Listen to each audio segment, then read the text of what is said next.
Gaskiya Swaga yana ɗiban kuɗi a gurin mata sosai. Sosai. Nawa kika taɓa ba Swaga? 90,000 da wani abu ba. Wannan ma a farin ne kenan ba ma ƙara sarwa. Ladies and gentlemen, in case you don't know, I go by the name AS Swaga Taraba Boy, master da gura sake karkare.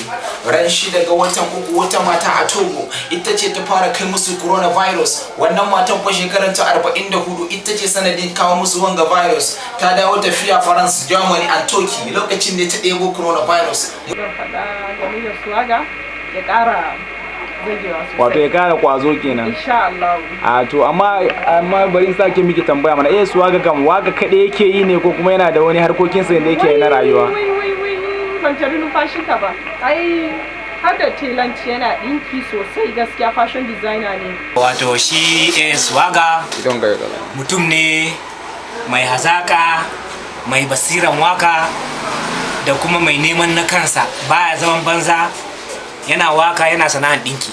Abinci a baki zan baki ne, yau na ji daɗin samun ki ne. Gaskiya Swaga na kokari, gaskiya yana kokari sosai. An kuma ina ɗaya daga cikin fans ɗinsa kuma insha Allah aikin da yake yi nan insha Allah ne bai karya gwiwansa ba sai yayi gaba.